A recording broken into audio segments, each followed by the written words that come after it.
get it just right.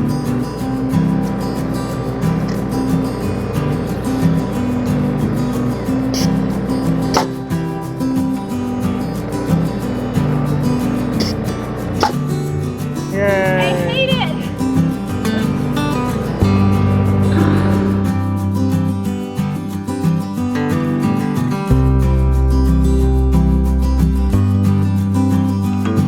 Okay, when I show this before I cut it, so a lot of lumber that I bought was like exactly 14 feet, and that was supposed to be my end walls, or exactly 104 and 5/8. These are both 10-foot boards.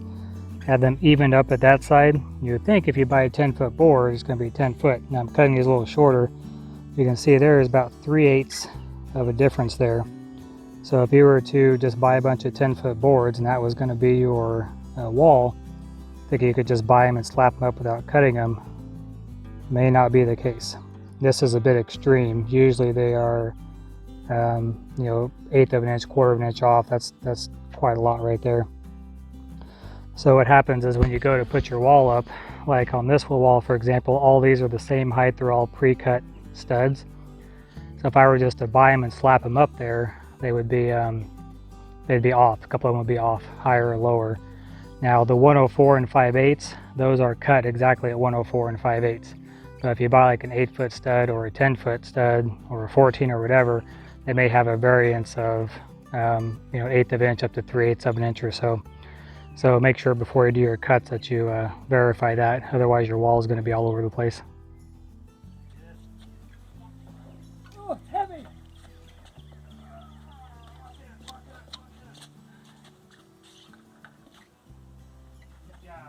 Woohoo!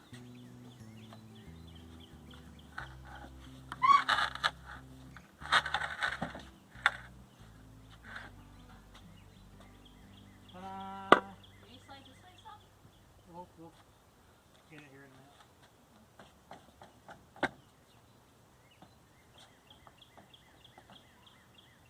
Hang on to it so it doesn't fall. Go in the center and hang on to it.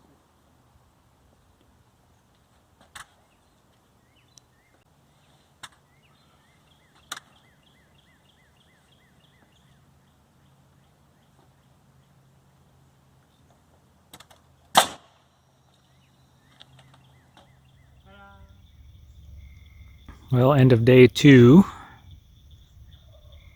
Oh, here's some turkeys off gobbling. Got the tree frogs going, and turkeys. And all I can hear is nature, which is good because usually that road's pretty loud. But I think it's Sunday. Yeah, it's Sunday. Of course, got the whole virus thing keeping people in too. But so these are west facing wall. So we got bedroom, kitchen, dining area, laundry room, bathroom, and then this will be the level of our first floor. I actually built this outside wall higher because it will sit in the same height as the trusses, or sorry, not trusses, floor joists. So you can see here, floor joist will sit on top of each one of these studs, and this outside wall is higher.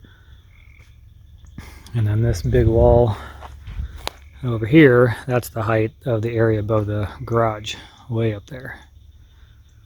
So getting there. So tomorrow my goal is to get this wall in, and this wall in, and this wall in. If I'm lucky, there's a closet right here I'll get into. That wraps around the back side of the stairwell.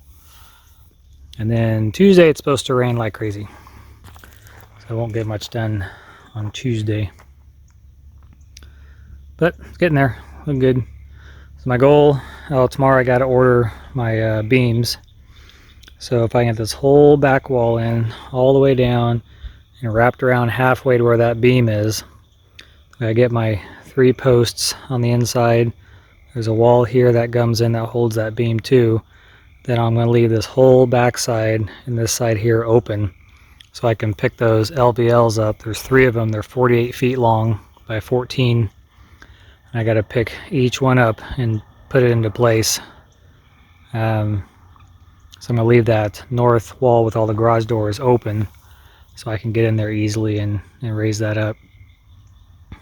So I'll probably have to take the tracks off my skid steer or lay some wood down or something, because these things are good on the dirt, but they sure chew up some concrete.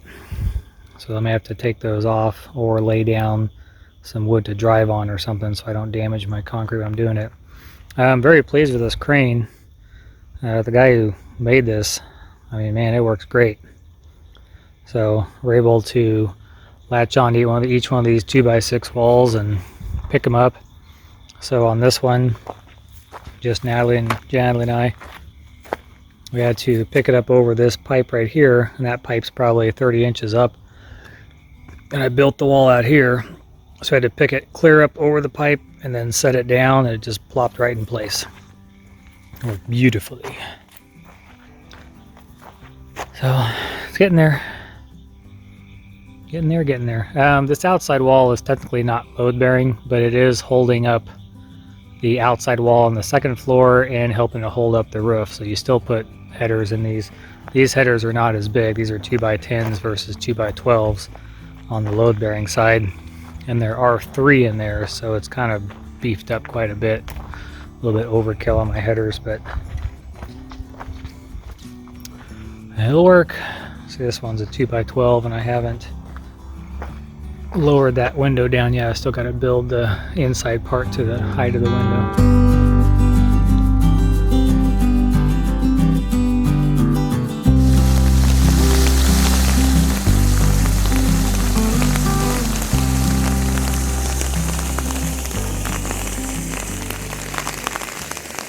I know it looks a lot grayer and not as green as the videos, because actually this is February of 2021. I know we're in April of 2020 with what we're showing on the build and the project, but we seem to be missing some videos of things that we've done to the farm besides working on the foundation and then the framing and on from there.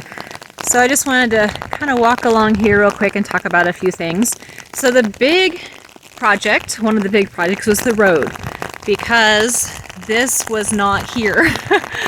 there was kind of a road, but this was not here, and right now it's actually in pretty poor shape because we've had a lot of rain and we need to bring in a lot of extra rock. So the house is a bit behind me, and this area right here, for a long time, this is as far in as we could bring in our cars. So we have to park here and then walk the rest of the way up. Number one, because there wasn't a road, and then number two, because of all the thorns from the locust and the hedge from getting flat tires. Oh my gosh, we got so many flat tires last year. So I will, actually, you can kind of see where it kind of winds. It winds around, and then up there, when Tim and I first came to look at the land, and even when we bought it, that's really as far in as you could drive, because this area, and I'll walk up real quick and show you, that was completely washed out, which we do need to do some more work on it again. When you have a gravel road, there's always going to be maintenance to do. I mean, there's always maintenance. I grew up on a gravel road. There's always things that have to be done to it with any road. This area goes down to the fields, and something else that we have been working on starting in the fall of 2019, obviously clearing stuff out, but also adding a lot of things back in. There's a lot of native wildflowers, which we love, and there's also a lot of native trees and things that we've been able to get out the not so good ones, but keep the really good ones. We transplant a lot of plants. We have brought in a lot of new plants. We've got maples. Just a lot of really pretty things. So along here, one of the projects, one of the things that we love is the flower bulbs, because it's kind of like, it's like a Christmas present. And they just pop up. You don't have any maintenance. But something we had done in the fall of 2019 was all along this path, we planted daffodils and tulips. There's also iris in there. There's some little flags marking some stuff. There's bulbs all through there.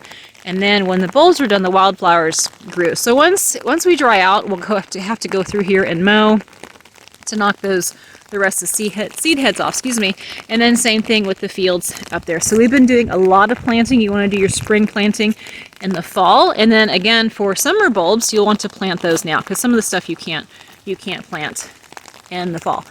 So this area was one of the main washout areas. There's actually 2 other ones.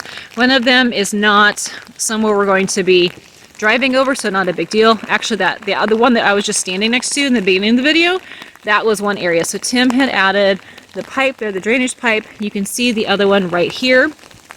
This is one that he added in. You can see it there. And there's so much water right now that it's going over the road, but this was completely washed out. This has helped tremendously. Over to my left is what we call Frog Pond. We do need to do some work on that because I think it's filled in a lot and we just need to work on it some more. Also improving the drainage along the driveway. So the left side, Tim had done some work on that. And we need to move some more things, and you can't really tell what's going to happen until it's raining, and this is really kind of a good way to tell what we still need to do. And there's some areas up by the house that we need to take care of as well. So all along here, this is coming up to the wildflower meadow. It's so pretty, but we did transplant some fruit trees out here in 2019, and then in 2020 we planted a lot more fruit trees. But along here, the whole way around, there's flower bulbs planted all along the road. So it's very, very pretty when you're coming in here in the spring. And for some reason, like I said, we can't find those videos. We don't know. We did have a computer fritz out and a phone fritz out last year, so we're wondering if maybe stuff was on that. But we don't have those videos. We do have a few pictures. But this is some other stuff that we're working on. And doing a gravel road and maintaining it does take a lot of time. So we've hauled in a lot of rock on there. So I'm going to pause it really quick and show you another area that we cleaned up as well this time last winter. This is the other area that I wanted to show you that we were really excited about. Isn't that so pretty? I know it's gray, I know it's rainy. If you're like my dad, you're like, oh, it's gray and rainy. I love these days. Tim does too. It's just it's peaceful and it's pretty. I like all the days. Anyway, this area, the barn, the build, everything is just to my right. This was that original rock wall that we actually didn't know existed in the beginning, and we hadn't even planned on cleaning this up until this winter, but this was something that we were able to work on, and we actually hadn't realized that the videos were even missing until we saw one that showed this area cleaned up, and I'm like, oh my gosh, where are those videos? Well, we've looked, can't find them, but we were able to clean up all of this. There's a lot to clean up, and it's so nice to come out here. Obviously the hammocks out there, we have the picnic tables, and along here there actually were original daffodils. There's the yucca over there, that's original, so those are decades old. Did transplant quite a few flowers out here. We have iris, lilies, tulips, a bunch of different things that we brought out here, things that came from our house. There's actually some plants that were Tim's grandmother's that his mom had, and then she gave us some, and then we went ahead and transplanted them out here, which is really pretty special. But it was really nice having this area cleaned up. So right in front there's that dark spot.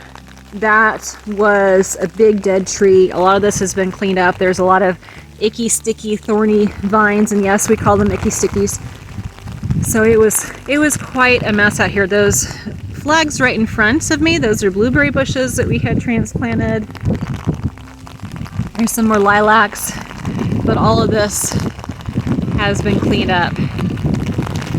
So unfortunately I can't show you too many more projects. Actually, I guess I can show you that. So along that fence line, over there, we planted a whole bunch of bulbs there too. That was in 2019. So a lot of stuff that was done in 2019, all of last year, a lot of things outside in addition to working on the house and getting the build going. So the wind's starting to pick up and it's getting colder. We're getting there, guys. We are.